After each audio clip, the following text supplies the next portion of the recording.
Welcome to Scarlet Tavern. Grab a drink, take a seat, and let's begin. Today, we're strapping on our tinfoil hats and delving into the dusty desert mystery that's captivated imaginations for decades. Roswell. Picture this. Flying saucers, government cover-ups, and alien autopsies that can make even Mulder and Scully raise an eyebrow. Join us as we crash land into the heart of Roswell, New Mexico, where truth is stranger than fiction, and where every grain of sand might hold the key to unlocking the universe's greatest enigma. So grab your alien decoder rings and brace yourself for a close encounter of the quirky kind. It's time to separate fact from fiction, sift through the stardust, and unearth the secrets of Roswell. This is Scarlet Tavern.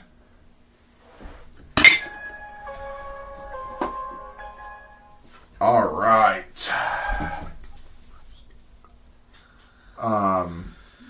Roswell, huh? Yes, we are on Roswell.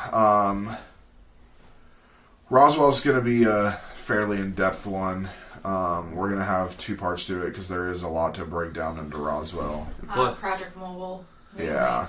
Well, and also a few other things. We'll be touching on Project Mogul today as well. Yeah, this is the incident that turned a small little dusty town in New Mexico into what it is today, a haven for UFOs, and I believe it's actually one of the few recognized spaceports of the United States of America. Yeah. I didn't find that in my research. Oh, I knew that. I knew that. There's another one not that far from in Nevada, I believe, as well.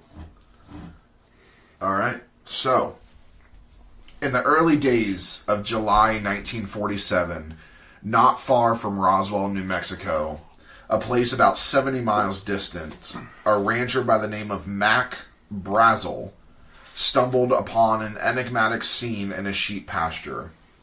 This peculiar discovery comprised an assortment of metallic rods bonded with adhesive tape, fragments of plastic alongside foil reflectors, and remnants of a dense, shiny substance resembling paper. Perplexed by these unfamiliar items, Brazel reached out to the sheriff of Roswell. The sheriff promptly relayed the information to the authorities at the nearby Roswell Army Air Force Base.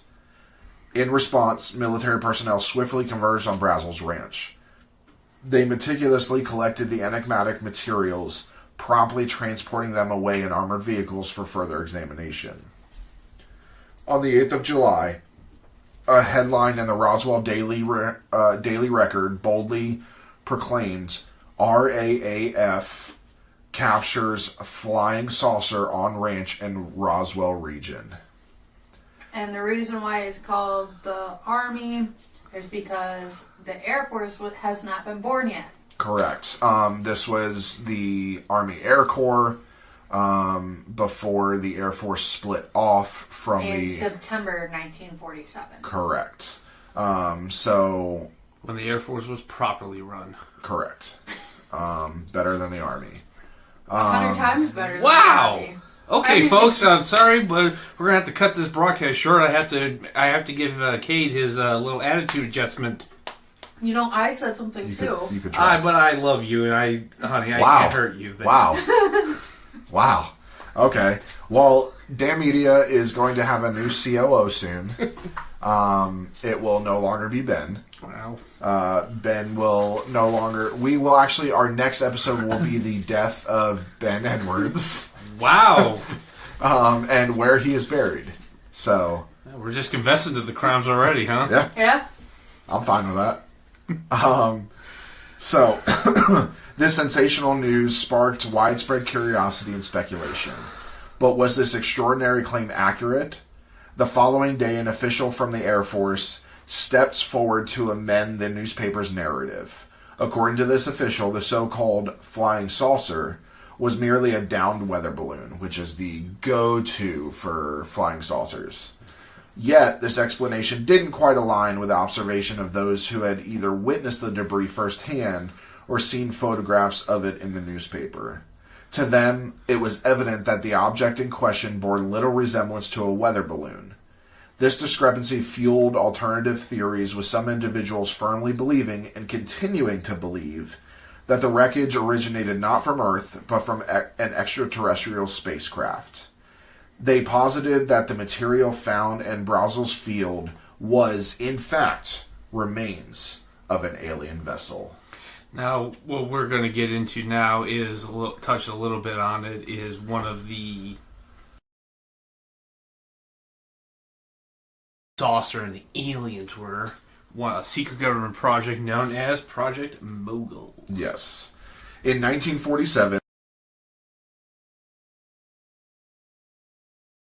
thousands of balloons equipped with devices to detect Soviet nuclear tests. On June 4th, a cluster of these balloons was dispatched from Army Airfield. That's how you pronounce it? Alamogordo? Yeah.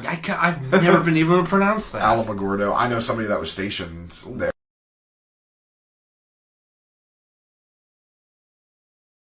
Real? Oh, and it's obviously no longer called that because it's not Army anymore. It's an Air Force base. But yeah, it's Alamogordo. Huh. I thought that's how it was pronounced. I'm like, how the frick? I could never figure it out. Think of Alamo. That's what I was. Yeah, Alamogordo. Tragically, communication was lost when the balloons were just 17 miles, or for our backwards Europeans, 27 kilometers. We use the right measurements. They're called freedom measurements. Technically, they say that we have backwards ones. Yeah, but because the rest of the world does metric. Who won 2 world wars? I'm just saying. Listen, who's the one that dumped their tea into the harbor? Hey, so that is true. Let's measure how many kilometers that went down in the water.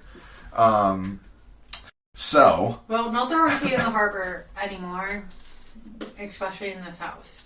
17 miles from the ranch of W.W. Mac Brazel. You have to say it W.W. W. Marking the beginning of an infamous incident. Later, in June, Brazel came across a scattering of unusual materials: tinfoil, rubber, tape, and slender wooden sticks strewn over his ranch. I really get the feeling that if it wasn't a weather balloon, some kid's little soapbox thing he just wrecked on this guy's property. Where it was, I don't think a kid's soapbox. Hey, I don't know, man. Those kids out in the country, whether it be desert or wherever, they get up to no good. Down the boonies. Yeah, pretty much. Excuse you? It's true. It's true. You know it. Don't. Excuse you? It's true. It's true, honey. I grew up in the country. It's true. You can't say shit because you're a city boy. Yeah. At least we have sense. Just saying. I don't know about all Throw that. things at me. During this tense period of the early Cold War, the public's imagination was captivated by Kenneth Arnold's June 24 report of unidentified flying objects, later dubbed flying saucers. These objects allegedly performed extraordinary maneuvers, sparking over 800 sightings and intense media speculation. Some theories suggested these sightings were linked to atomic or rocket testing facilities like New Mexico's White Sands or Alamogordo. I'll get it. I'm getting it. Brazel, who lacked immediate access to a phone or radio, remained oblivious of flying disc frenzy till a visit to his uncle in Corona on July 5th. Informed about the crime, notified Sheriff George Wilcox of his find the next day. Wilcox informed the Roswell Army Airfield, RAAF, now Walker Air Force Base, leading Major Jesse Marcel, and Captain Sheridan Kavit. Cavett? Kavit. I think I'm gonna make him fancy. Kavit. Kavit. Captain Sheridan Kavit. Does Captain Kavit's shop at Target? Yes. To accompany Brazel to collect the materials from his ranch. On July 8th, RAF's, that's just how we're going to say it now, RAF's Public Information Officer, Walter Hout, issued a press release claiming the recovery of a quote-unquote flying disc near Roswell. Robert Porter, a flight engineer at RAF, was involved in transporting the alleged saucer to Fort Worth Army Airfield. He describes the material, which he was told was a flying saucer, as lightweight and compact enough to fit in a car trunk. They're small aliens. They're like the what are the roach guys from Men in Black? Oh, I know. I don't know what they're called, but I remember Yeah, it was The ones that are sitting there smoking. Waka. Oh, I know what you're talking about. They're like, oh, Mr. K. Yeah, I thought you were dead. You look good. They're all Mexican somehow. Yep. For some reason. I believe Cheech and Chong voiced them. I would not be surprised. Yeah, they're that's what it reminds me of. It was them. Oh, wampa wampa. Skinny worms. George They're called skinny worms. George Walsh of Roswell radio station KSWS broke the news and shared it with the Associated Press, leading to overwhelming phone traffic. He struggled to get more information from Sheriff Wilcox due to the deluge of media inquiries from around the world. The press release from the Associated Press on July 8, 1947 stated the 509th Bomb Group of the 8th Air Force at Roswell Army Airfield had acquired a disc through cooperation with a local rancher in the Sheriff's Office of Chavez County. The disc was found on a ranch near Roswell and stored until the rancher could notify the authorities. However, the intrigue rapidly waned after a press conference where General Roger Ramey and others identified the materials as a weather balloon. The subsequent news stories offered mundane explanations, with Brazel describing the debris as common materials like rubber and tinfoil. Marcel, interviewed in Fort Worth, confirmed it was parts of a weather device. I mean, I gotta say though, I mean, if this is part of rubber, tinfoil, and adhesive tape, if this is part of an alien spacecraft, I mean, that's kind of sad. What if he was a broke alien? You're right. Make a spacecraft out of nothing. Spacecraft, a lemon spacecraft. It's a spacecraft. Yeah, spacecraft. So the thing with the tape is that it was also said to have like hieroglyphics on the tape Okay. that nobody could understand. We will get more into that with Project Mogul, but that is where they're getting more of like the alien spacecraft is because of those hieroglyphics on that tape. Okay. The 1947 official narrative deliberately excluded any mention of Cold War military projects. No shit. Yeah, can't let the commies know what we're up to. On July 10th, a deceptive demonstration at Alamogordo. I'm getting it. Alamogordo. There you go. Alamogordo Offered a mundane explanation for the Roswell debris, attributing it to ordinary weather balloon activities. Major Wilbur D. Pritchard later revealed that this narrative was intended to divert attention from the top-secret Mogul project. Now, the mystery of Brazel's flying saucers rooted in the classified military project unknown to many at the time. Since World War II, a specialized team comprising geophysicists and oceanographers from institutions such as Columbia University, New York University, and the Woods Hole Oceanographic Institution had been engaged in a covert atomic espionage project known as Project Mogul at New Mexico's Alamogordo airfield. This project involved deploying high-altitude balloons equipped with low-frequency sound sensors into the tropopause, a remote layer of Earth's atmosphere. Did you know how to say that, too? Troposphere? Tropopause. Oh, tropopause. No, that one I did. No. Tropopause? Tropopause. Tropopause. Tropopause. Say it fat too. Yeah. What? I tongue-tied myself. This region acts as a natural conduit for sound waves, allowing them to travel great distances without disruption, akin to sound transmission under the ocean. The primary objective of Project Mogul was to the Meads getting to us. Yeah. Was What to are you detect. talking about? I'm just drinking water. Yes. That's your fault. Was to detect nuclear test explosions from as far as the Soviet Union by capturing sound waves in the atmospheric channel. According to the U.S. military, the debris found in Brazel's field was actually remnants of a Project Mogul experiment. It consisted of a 700-foot long array of neoprene balloons, radar reflectors for tracking purposes, and acoustic equipment. This apparatus launched from the Alamogordo. Wow. I'm sorry, I lost my base spot. in June had apparently crashed in early July 1947. The high level of secrecy surrounding Project Mogul meant that personnel at RAF were unaware of its existence. Thus, they were at a loss to identify the strange materials Brazel discovered. There were even concerns among some officials that the debris might be from a Russian spy plane or satellite, a hypothesis they were hesitant to disclose publicly. I seriously doubt the Ruskies even then could have gotten anything. They were so far behind us. I mean, we should probably at some point, if we ever cover the space program, we should also highlight the failures of the Soviets. They often said they may have been the first person to get to space, but they had a few people die on the way there, too. Yeah. So, given the urgent need for an explanation, the necessity to maintain the secrecy of Project Mogul, the quote-unquote weather balloon story was presented as the most straightforward and plausible account they could offer without delay. Meanwhile, those involved with Project Mogul at Alamogordo were unable to clarify the situation without compromising their secret mission.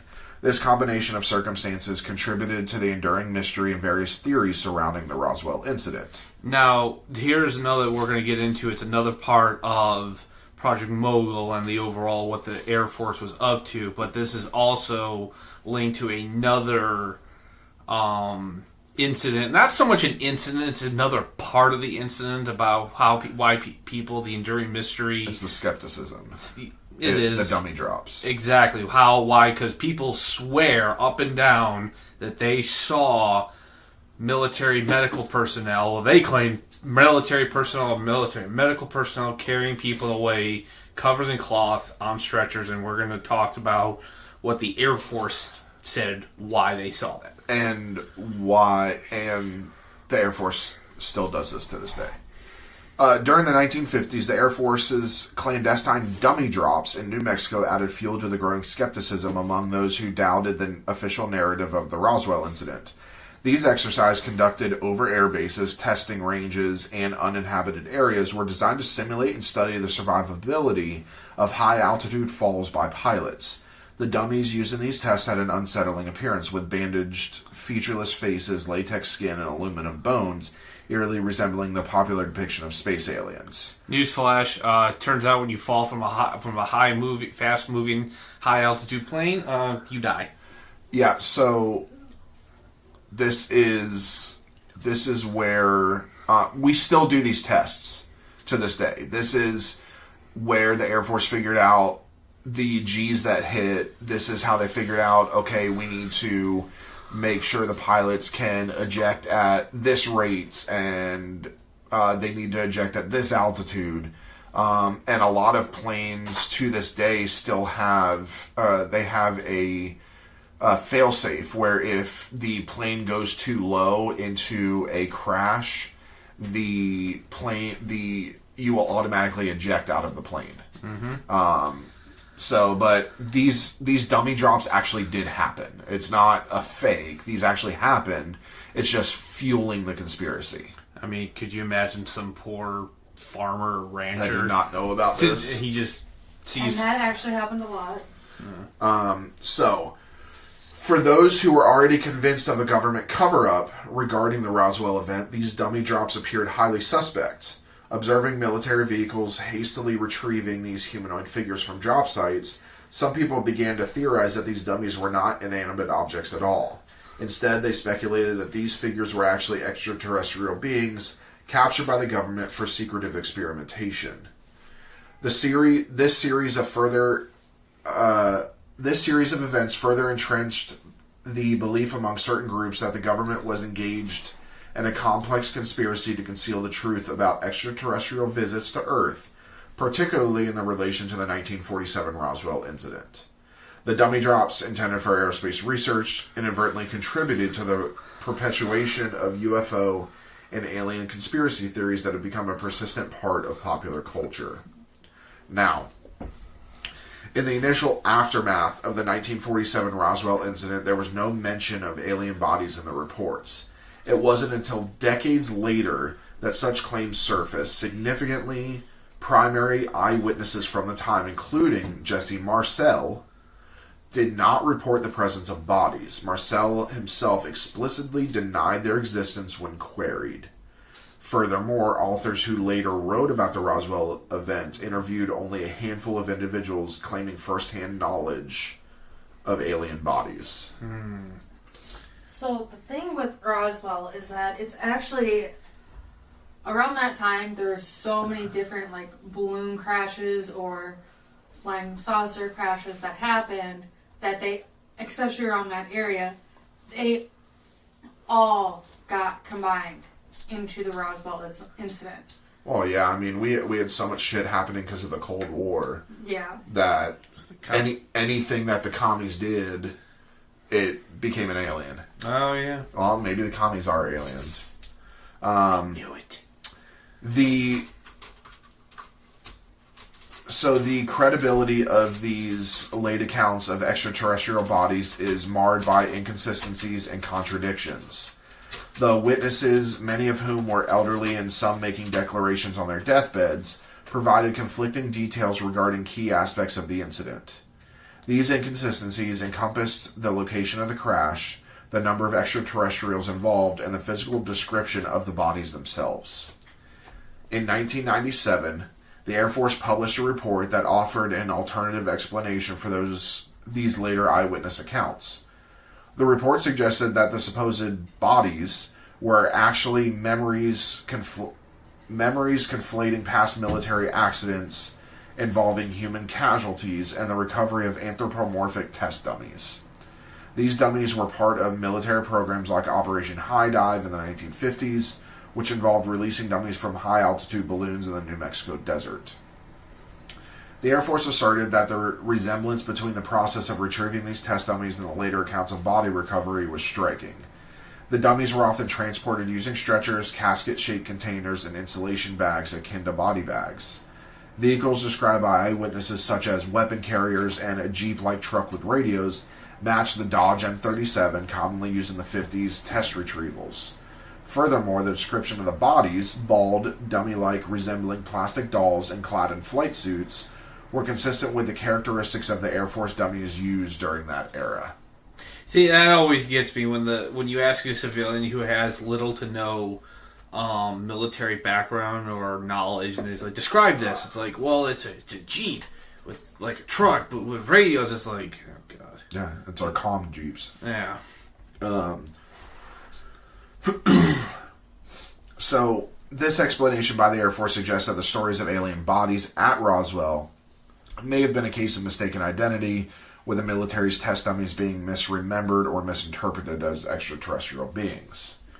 Now, in 1978, a pivotal revelation came from retired Air Force officer Jesse Marcel, significantly altering the narrative surrounding the 1947 Roswell incident. Marcel disclosed that the U.S. Army's explanation of a weather balloon was actually a cover story. He went further, suggesting that the debris he encountered while in service might have been of extraterrestrial origin. This statement marked a turning point, fueling public interest and speculation about the Roswell incident. The intrigue surrounding Marcel's claim was amplified with the 1980 publication of The Roswell Incident.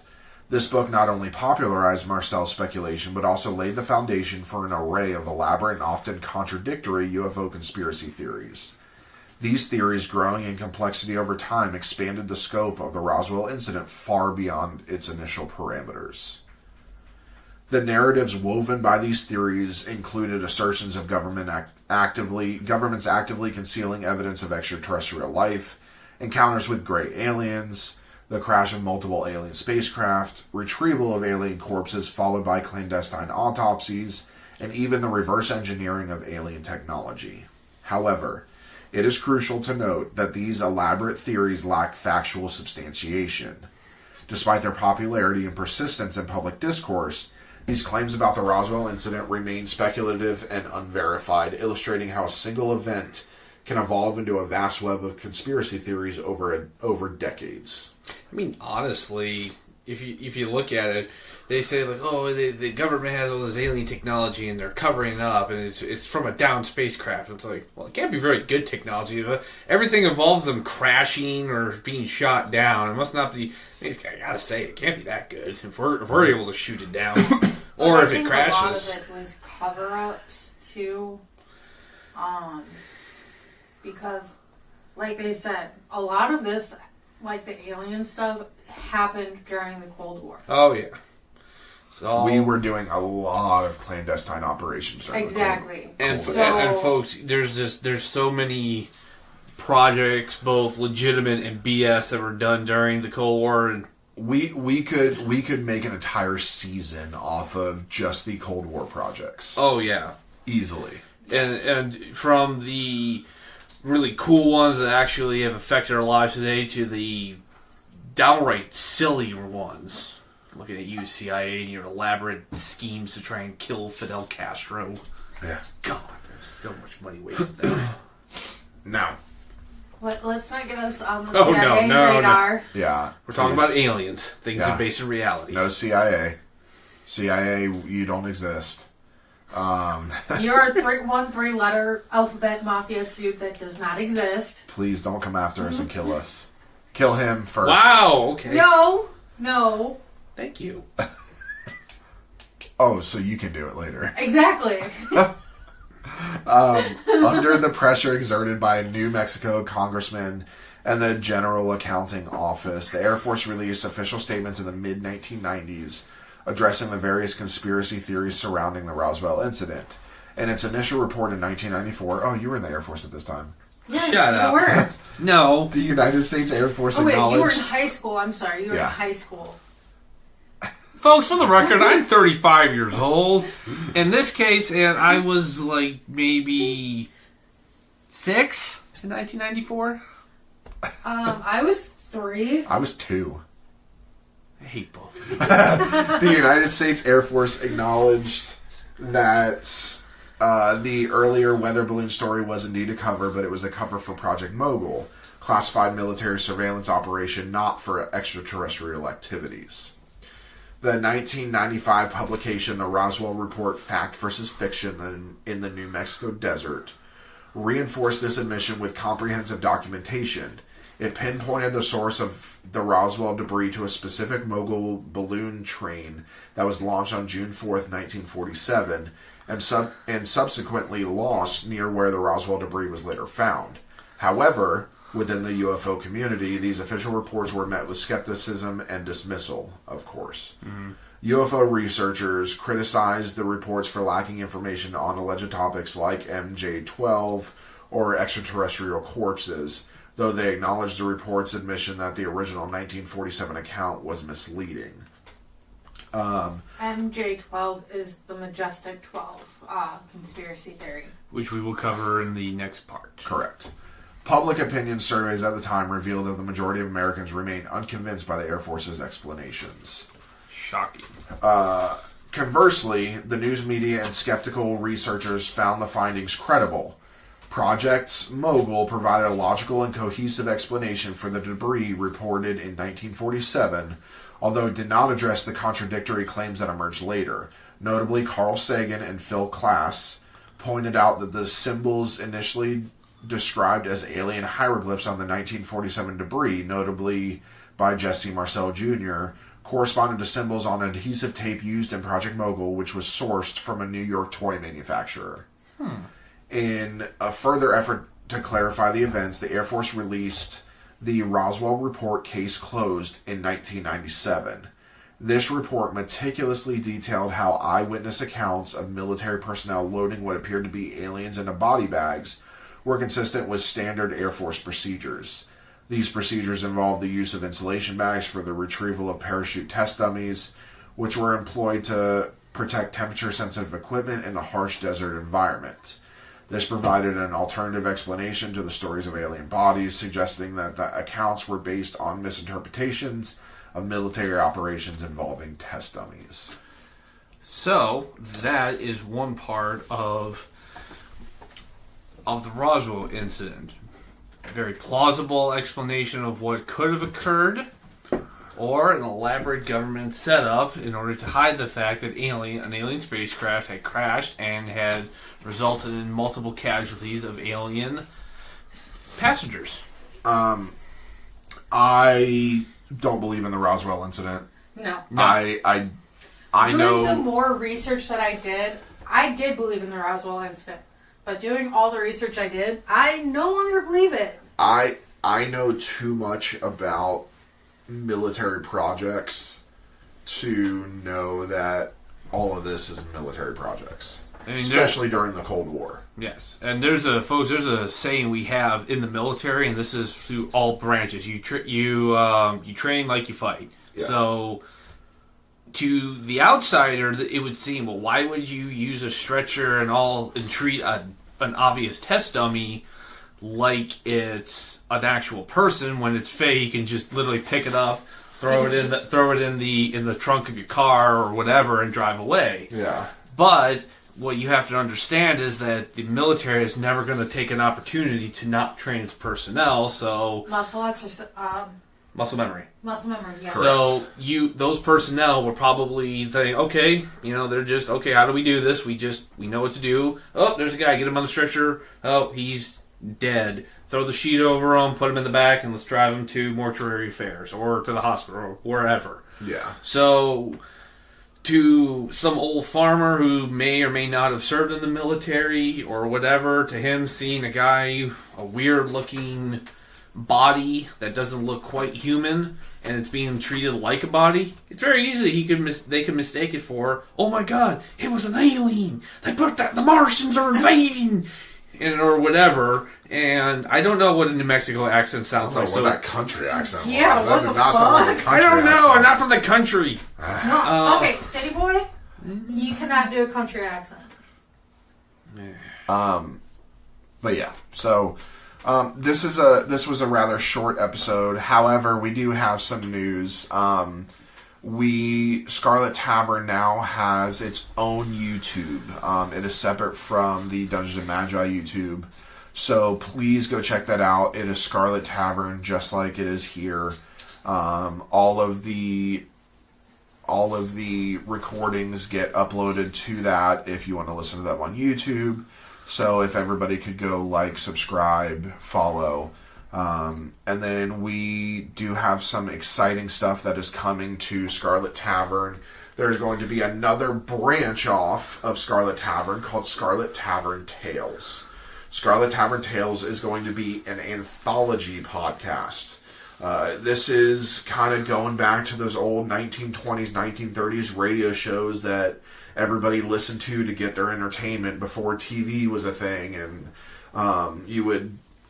8 o'clock at night every night, you would click on the radio, go to your favorite station, and there would be the stories that would be told. And over the month or the year, if you missed an episode, you missed a section of the story.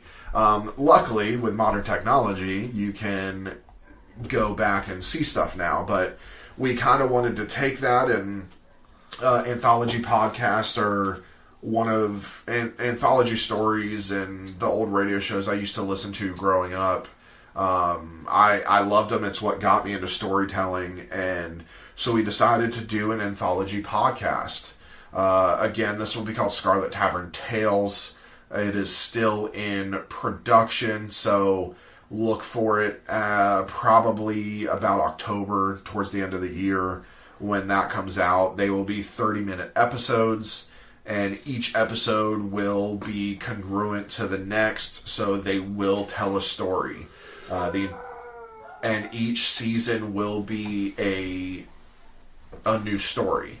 And these will have sound effects and music and all of that to kind of immerse you into the story. And we will let everybody know it will be completely scripted, but there will be amazing characters and amazing storytelling. So we are excited for you to see that, and that will again be coming at the end of the year. But yeah, so we also have a new email. It is scarlet.tavern.podcast@gmail.com. If you have any suggestions on anything that we should do, please send us an email telling us what you would like us to do. We will add it to our list. Remember, the Scarlet is with 2 T's. That is scarlet.tavern.podcast@gmail.com. So yeah, we want to thank you for visiting the Scarlet Tavern. Remember to turn in your glasses, push in your seats, and as always, tip the bard. Good night, everybody. Good night.